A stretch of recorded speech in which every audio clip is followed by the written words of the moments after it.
What's up, everybody? Welcome back to Make It Custom. On this very fun episode of Make It Custom, we are working on the 1931 Model A Roadster, building a firewall. As you can see, we are hammer forming in this video, and we are building from scratch a 18 gauge firewall for the Roadster. Don't forget to like, click subscribe, hit notifications, spoiler alert, and we'll see you over there.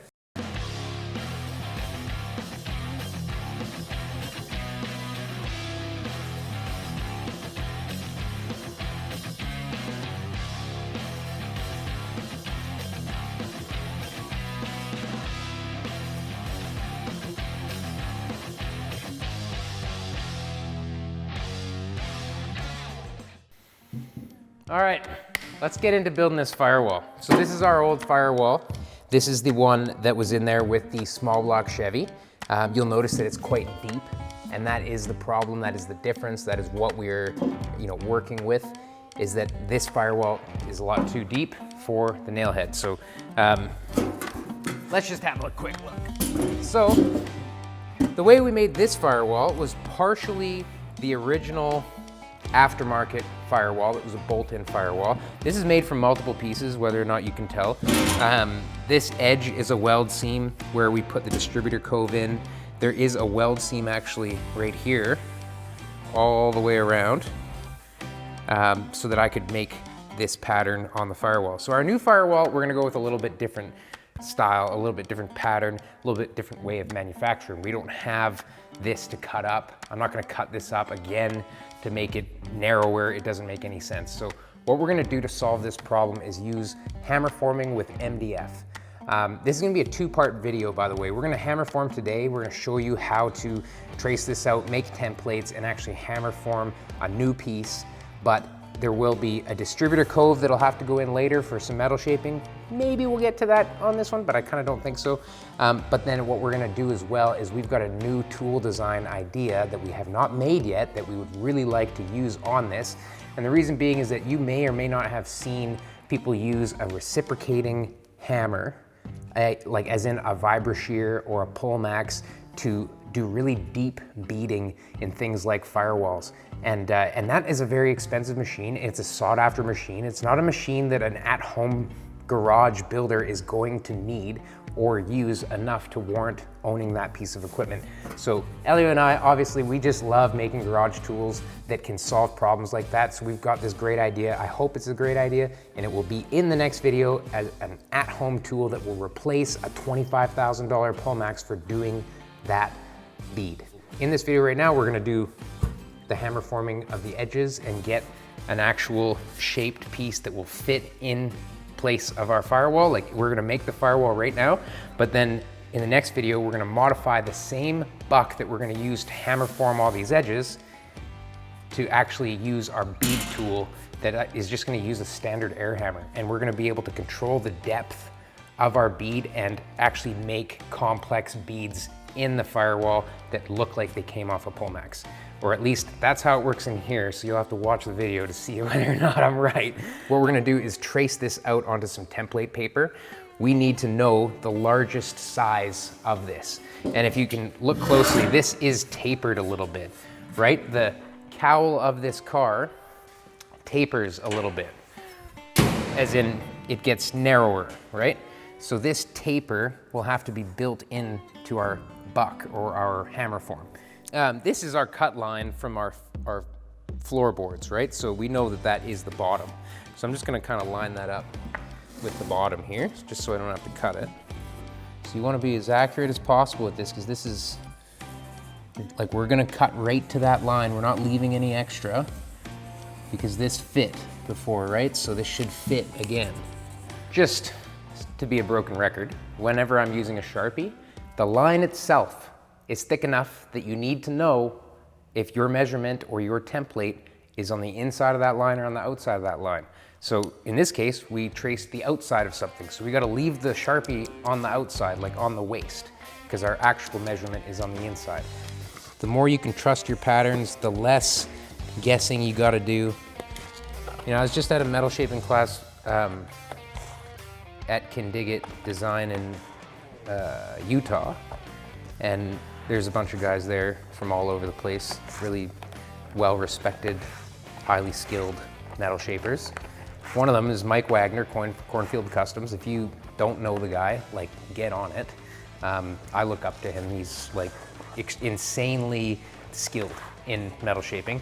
And he has a really simple way of explaining all the steps. It's funny because he goes up in front of all these people, you know, he's been teaching metal shaping for a decade, and he's like, I'm not intelligent. I just create maps so that I don't have to think, you know? And he writes down every single step so that he doesn't have to think about it. And I like that because, you know, for me, like, I think all this stuff can be broken down into relatively simple steps. Like, you know, I'm just cutting cardboard. We did this in kindergarten. And I definitely used to think that metal shaping was far more difficult than it was because I just assumed these people had some kind of like God-given talent or like had to be born in a family of metal shapers or whatever. But it's like a very learned skill. So here's our template. Okay, so what we have here is actually just, it's 1-inch MDF. I don't think that it's necessary to go this big. 3/4 is what I normally use.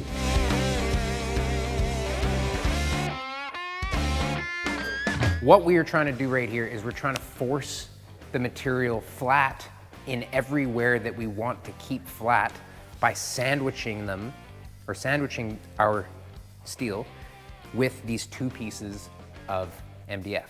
So what we're gonna do is we're gonna cut out this shape twice, and our top piece will be pretty much the same size as the bottom piece, but since we're tapered a little bit, I might go a little bit smaller on the top piece just so that we can get our hammer on that radius edge. So our bottom piece that we're gonna hammer the sheet metal over, basically what it's gonna look like is like, pretend this is our sheet metal. This will be about 3/4 inch lip or a 1-inch lip larger than this, and it will sit over this bottom piece, and then we're gonna actually hammer the edge around. And while this is sandwiched, like we're actually gonna bolt them together, right? So this bottom piece of MDF and the top piece of MDF on top of our sheet metal, it's gonna sandwich it and force it flat so that when I hammer the edge will be forced to go over, and it'll actually start wrinkling around these radiuses. And those wrinkles that we see will be shrinks, essentially, where there's too much material and we're trying to roll it together, and so it will force the lips, or sorry, force the flanges, that extra material, to shrink around the edges, and that's hammer forming. So there's a lot you can do with it, not just firewalls. You can do so much with it once you have kind of learned the limitations of hammer forming, because certainly there is. You're not going to have a 2-inch, you know, or 3-inch lip all the way around this and be able to force it over and have it all shrink unless you use a little bit harder material. Yeah, we're just going to cut 2 of these out. In fact, I think I'm just going to cut the bottom one out first because we're going to want to grind our taper on it, and then we'll probably trim our template a little bit so that we can make a slightly smaller top piece. And by the way, all these are going to get bolted together. We're going to strategically put bolt holes around where our beads are going to be so that that sheet cannot be moved one way or the other. If you can imagine, if we didn't do that and we just kind of clamped it, if I start hammering on this edge and it's pulling this over, it might try and pull the sheet with it. And that's not what you want. So just a few bolts will go a long way into keeping that sheet from moving at all. So yeah, I'm gonna use the skill saw to kind of rough this out.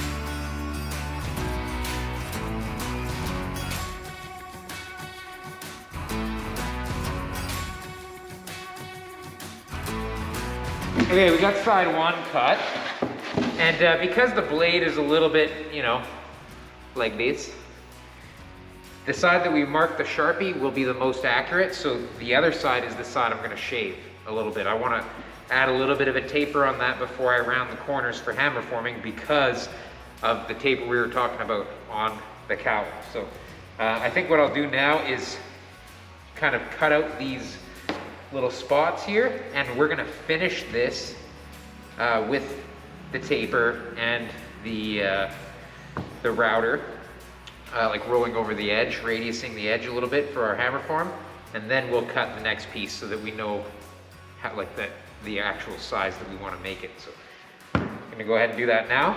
Elio's going around and he's using the air to keep the dust away so that I can really see where the blade meets the line. Like I said, I had to cut the line off, so you will not see the Sharpie line on this piece because it's accurate to the right side of the Sharpie.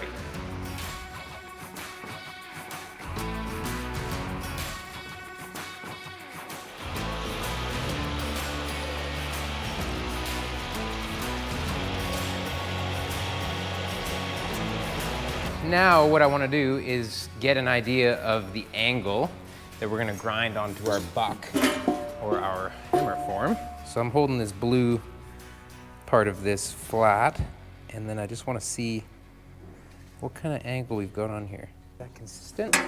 Consistently shallower on the top. It's almost flat actually.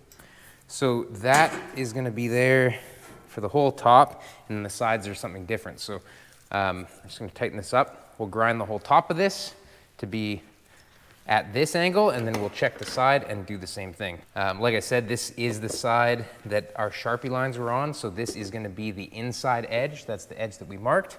So our taper will be actually tapered in on the top.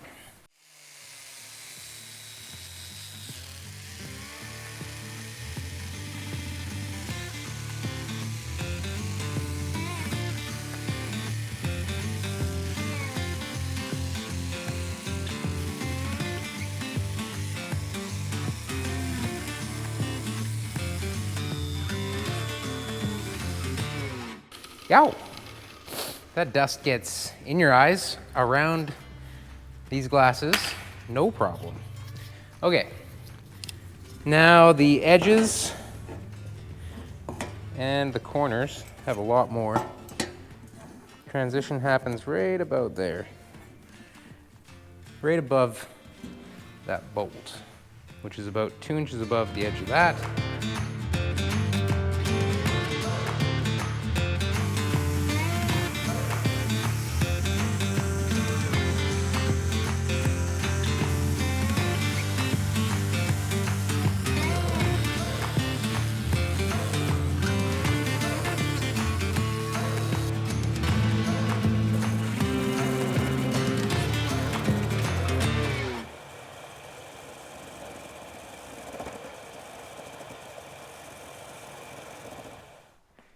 Watch your step, Elio! Woo! We could use a router, no problem. But I'm gonna show you another way, and this is what I've been doing for a long, long time, is what I'll do is I'll make 2 marks. I'll make a perfect mark, you know, a 1/4 inch away from this edge. You know, if I did that all the way around, and then I did that on the side as well, and then I ground like a 45-degree angle till I touch the, you know, the mark here and the mark here.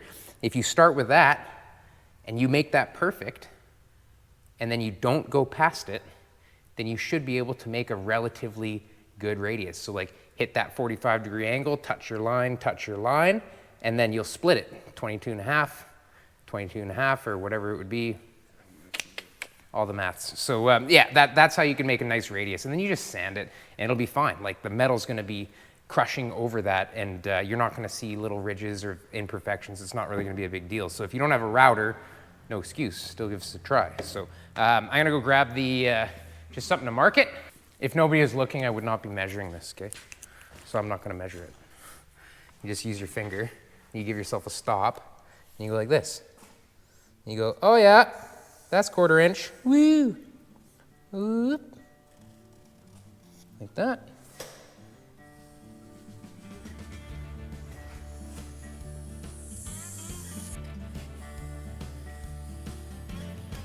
Do the same thing on the side here.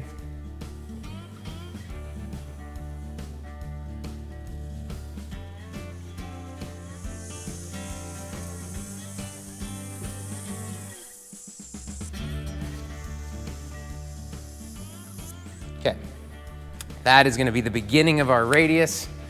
What size radius is that? I don't know, but I am going to stop when I hit those lines.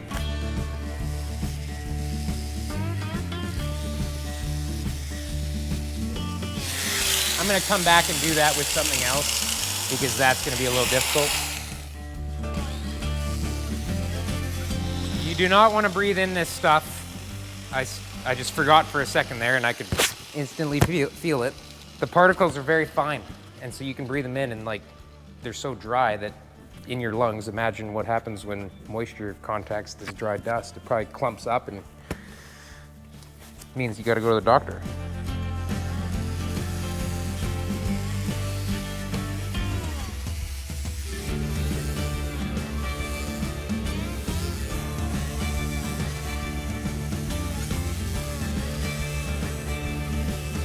Okay, we got a couple other things to try as far as the tools go.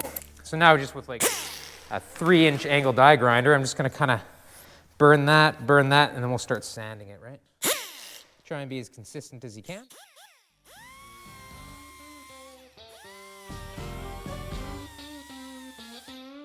Right, that's already almost round.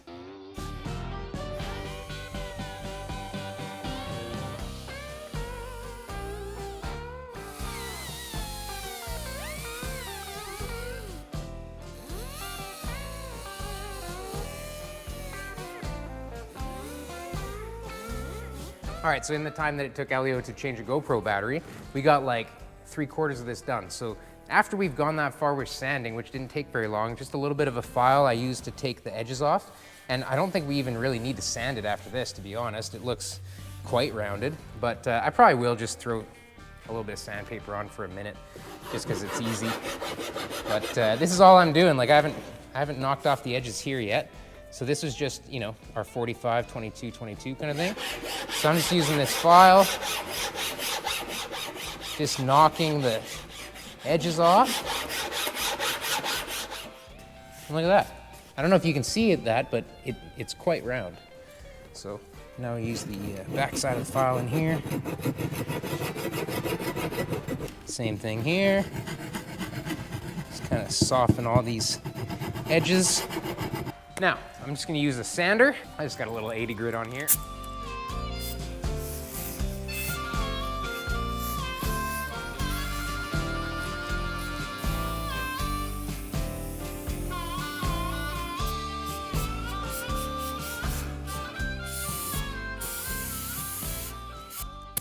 Well, there it is. Bottom of our Firewall form is made. This has a ton of information stored in it now that we need.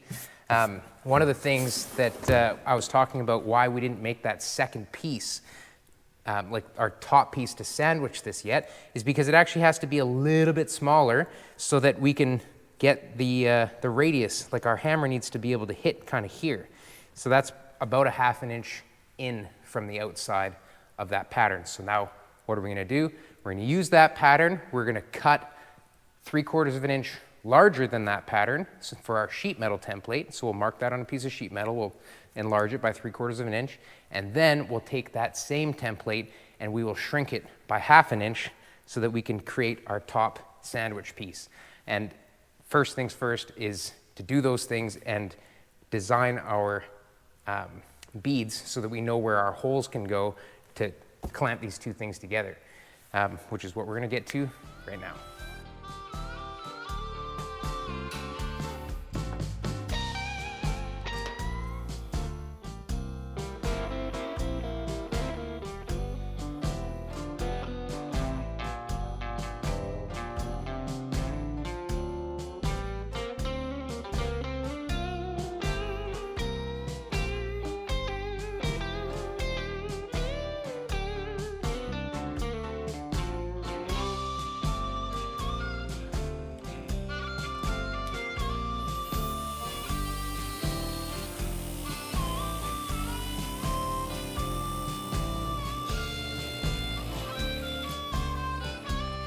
For anyone that wonders, this is a JS1602. They do not sponsor me, but everybody asks, this is a wicked shear. Like if you're gonna buy one tool for cutting sheet metal, this is the one. Obviously you need a hand shear no matter what, but like it just rips. Like,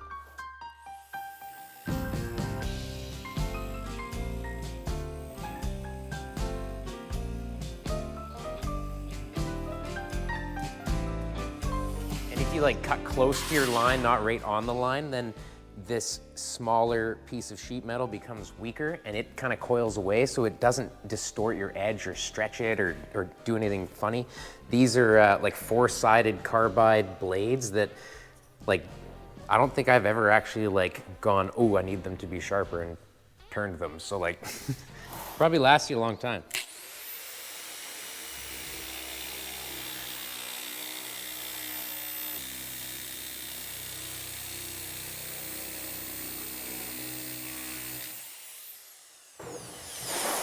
Man, they should pay me for that commercial. That looked too easy, didn't it? This is gonna be a tough spot, this little dippy-do there. So I guess I'll probably have to trim that in too. Let me just mark that out. We'll trim that in. We could actually make it full length and just like add a lip on it and have it bolt in, but I kind of wanted to smooth that all out anyway. Like we're probably gonna mount the hood with like leather straps and some like nice fasteners, you know? So I'm even cheating a little bit. I'm gonna make it a little bit narrower in there so that we can get that bend super easy.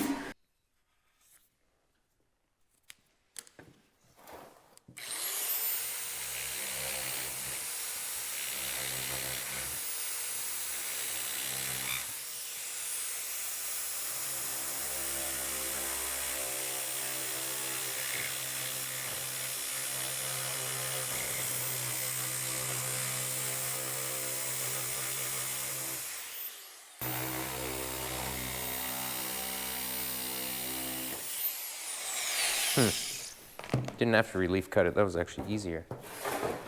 Okay, now we're gonna trim this guy down a little bit so that we can cut ourselves another piece of wood that's a little bit narrower.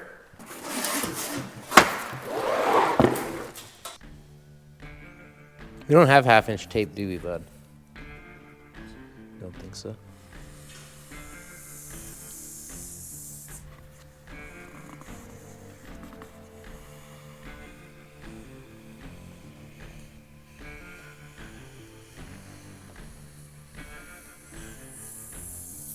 These are 1/2-inch thick. That's why I brought it, is I was like, did I nail it?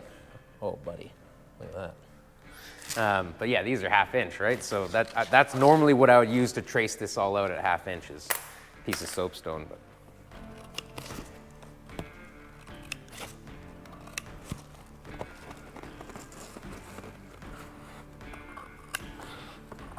So this is our next piece.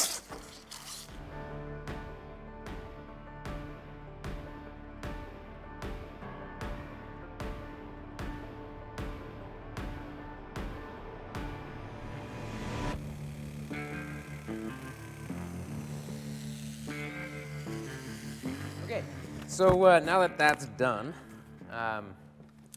we're gonna have to figure out like where we're gonna bolt this all together, right? We want to put bolts through this.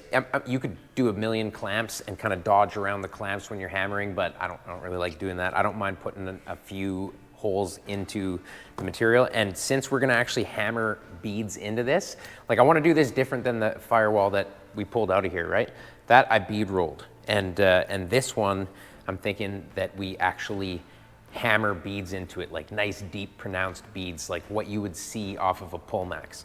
So Elio and I had been talking about it, and I tried doing this in an earlier video, and maybe you've seen it.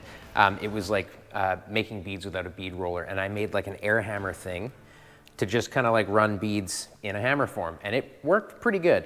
But the thing that I learned from doing that is that when you want to have like a depth stop, as in like you want to have that bead perfectly uniform all the way along, I was using a piece of metal or a piece of wood as the depth stop. So at the bottom of the bead, my tool, like which was essentially just like an air hammer bit that had like a rounded bottom on it, that would just bottom out in the bottom of the bead in the hammer form. And it kind of worked, but it was relatively inconsistent because of how powerful an air hammer is, or the one I was using. It was quite powerful, so it would like pound right into it, and it could, you know, if you sat there too long, it could deform it.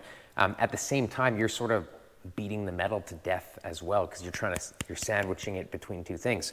So what we're thinking this time, which might be a little bit difficult to envision, but this is going to be coming up in the next video. Like, we're going to continue this hammer form and finish hammer forming this sheet right now, but we have to lay out our beads right now. That's why I'm telling you about the bead tool. And in the next video, we're going to build this tool I'm talking about and make these beads. So what is the tool? The tool is going to be 3 different sizes, 1 inch, 3/4 inch, and 1/2 inch. Basically, we're just going to make this tool, and if it works, I got enough material to make 10. And if you guys want this little tool, we're going to try and get it to you cheap so that you can just kind of like watch how we made it on this video, and you'll have all the parts pre-cut to make it yourself. There's going to be a couple of CNC plasma cut pieces that are going to complete this tool, but the hard parts are very simple. Like, we have this stuff, and if this works, basically you're going to have like the cheapest way to pull max ever. If it works, right? So what I'm thinking is that, pretend this is us making the tool. There's our 1 inch bead. I rounded that out a little bit. I want to put a flange, like a disc, like a donut on here, and that will be the depth stop, right? So it will stop against our wood when it hits this 1/4 inch thick piece of plate that's going to be a big donut that'll spread the load. So like, it's going to be able to hold the power of whatever we're hitting it with. And then basically we're just going to like have another disc on here and allow an air hammer bit to exist here. So maybe we'll have like a little handle on it or something, but we're going to try this out in the next video, and we're going to see if it works. And if it does work, that's what we're doing. So if it doesn't work, then all the eggs, right?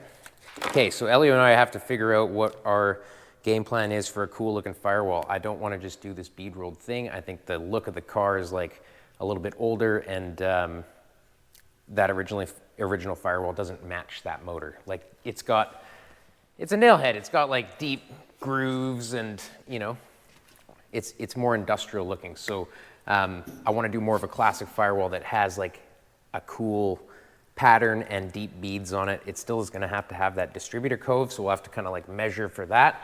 But that's what we're on to next, I guess.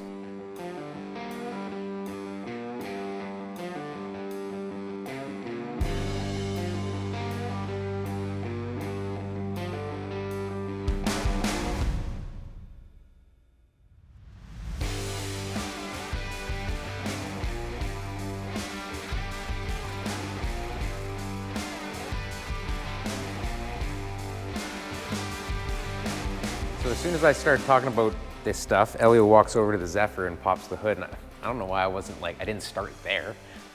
Check out the Zephyr firewall, and this is exactly what I'm talking about, you know? So, but design-wise, I think we can take some of those beads and just use them, because I think it's just really neat. So we started laying that out, and that's what we're gonna go with. So we've got this kind of, I don't think we're gonna do these. Reason being is that a tiny triangle in there, like, and it's just maybe a little bit too busy, but we've got 3 lines here, horizontal line here, and then 2 diagonals going around our distributor cove. So the reason why we needed to map this all out now and talk about all this stuff is so that we know where our bolt holes can be and our screw holes can be, because our first step is going to be just making the edges of the firewall, and that's going to help hold the whole surround as well as all the screw holes. So we're going to just figure out our bolt holes now, lay them out, build the hammer form, and we'll smash that edge down.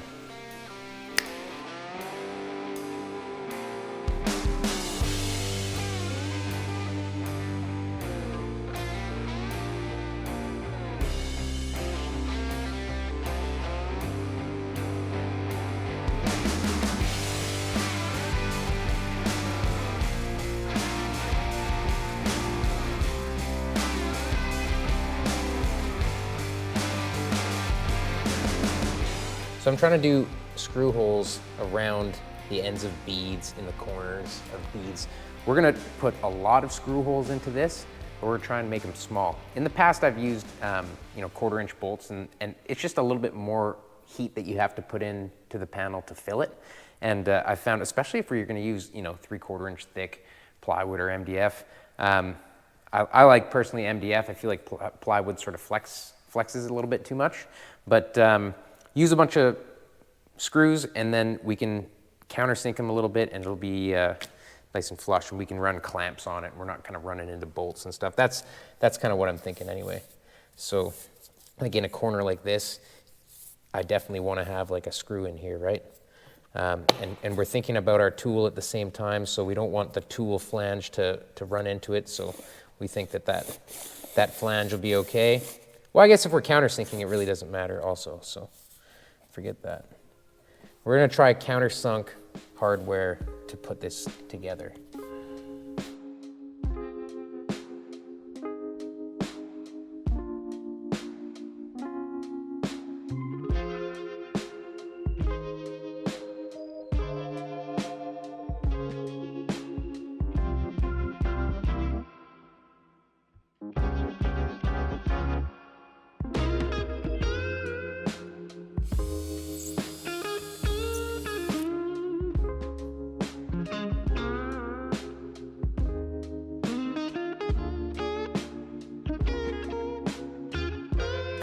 Okay, we are ready to hammer this over. I think the trouble spot is gonna be right here. That's where the most amount of material needs to collect, and in fact, this flange is gonna be quite large. So we'll see how it goes. We'll probably end up with a couple of really tight wrinkles that we can't quite get out, and we'll have to just work those after. We can pop this off and actually, like I was saying earlier, use a little bit of heat and persuasion, and go ahead and do that. So key to this is just to like kind of work it slow in tight spots. These areas are going to be really easy. You're going to see I'm going to be able to just smash it over and tune it up and it'll be nice. But the other spot is this reverse right here. This spot has to stretch actually. So I mean, lucky for us, when you're smoking this thing with a hammer, it's kind of stretching it a little bit as well. So we'll probably hit that spot first quite a bit to allow a bunch of stretch to happen. And yeah, let's see. I like to have like an assortment of bashy things. I don't know, like we'll probably use a Mother Tucker hammer. We might use this guy, hardwood slappy thing. We got all the slappers. I might use this blocking hammer a little bit in that reverse. What else? We're gonna need just regular planishing hammer as well. I love homemade tools, you know me. This is a slapper that's made by Dan at Steelsmiths. We did a class out there in Galt, California, and he gave me this thing, and it is like the beefiest slapper ever. I don't know if he's still selling them or what's going on, but he like cuts them on his plasma table and makes them out of leaf springs. Pretty cool. We made this one on the channel with a file. This is an old file that we bent and polished as a slapper. And then I had my other leaf spring one. We're gonna use probably all of those. We're gonna use this. I might get one more clamp that we can move around with us. Okay.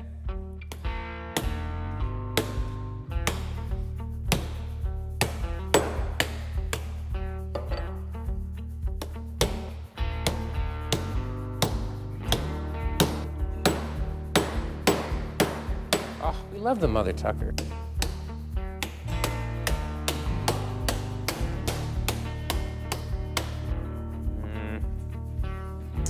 Yeah, these tucks are gonna be a problem. As long as you're not allowing it to pop in another spot, we'll be able to kind of force it.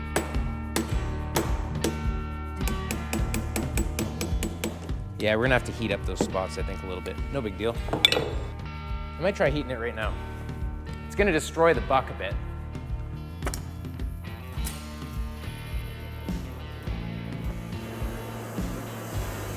Basically, as long as we can get it tight to the wood, we know it's gonna be the right size on the outside. And then when I pull it all off, I'll be able to fix those wrinkles. I just don't want them sticking out too big when we really need to get them down. I'm gonna go hot with the torch so that we just do it fast because we're burning stuff, right?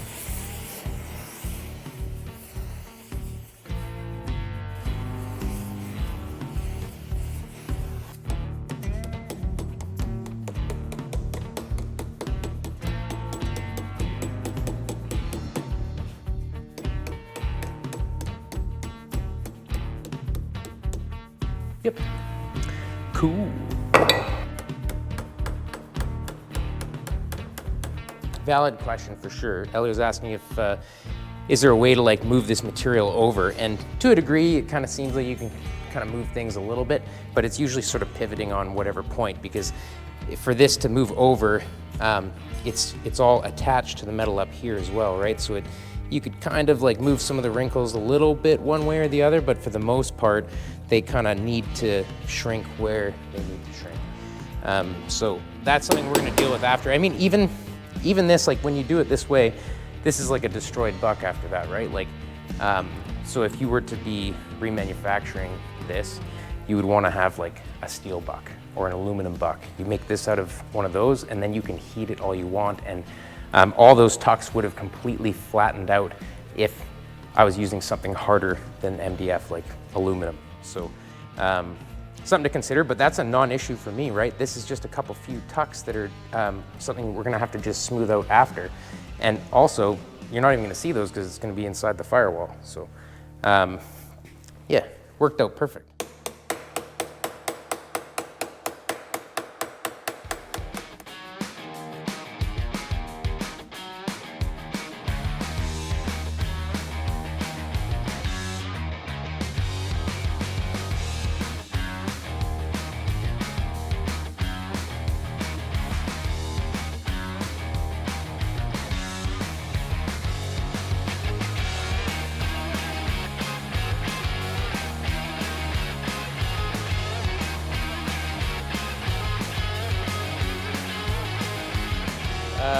We are done. Seemed like there's a little more material on this side. It was a little bit more difficult, and I was sort of trying to work a tuck there and ended up sort of putting a lot of material right into one spot. Struggled a little bit more on that corner, is what I'm trying to say. But I'm pretty happy with the results, and really all that matters is that we got the flat top and the nice radius, because that's what will be visible on this firewall. So let's have a look.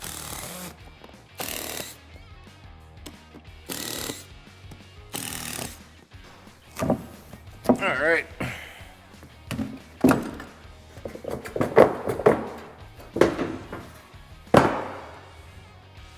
Check that out. Dead straight. That's what you want. Nice turned edge all the way around. We got this nice radius. I think it looks really, really good. Very small holes to fill, like one little zap, that's nothing. Okay, so now that we got this piece out of the buck and it's pretty much nice and flat, we're gonna try and tune up some of these edges. What's up, Norm? Norm just stopped by. Super cool guy, Vicious Cycles, look him up. He plays the theremin, he lights it on fire, and he's just a wild man on mini bikes. The Vicious Cycles, they're wicked.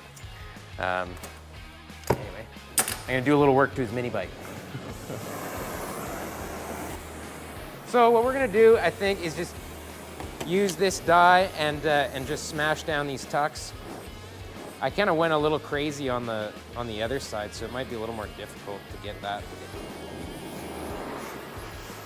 to hammer down, but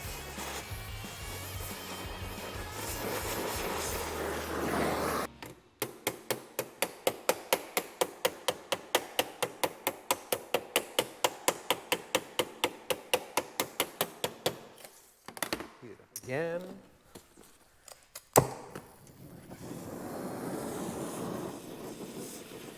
I mean, I don't even think we really have to do it, but I just want to show you guys that you can. You know, if you've got a panel where you are not going to see it, or then you don't have to do it, right? But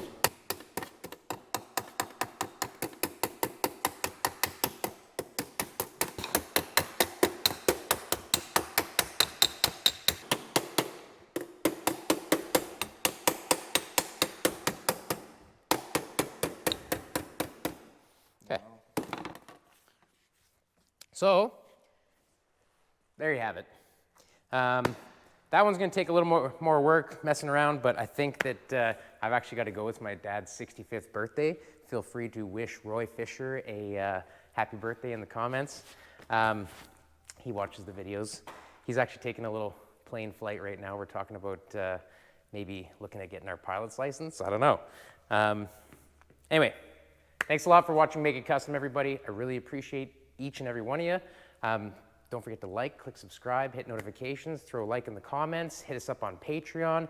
If you like these little circle gauges we are using, we sell those, japhandskustoms.com, as well as a few other tools that you might be interested in.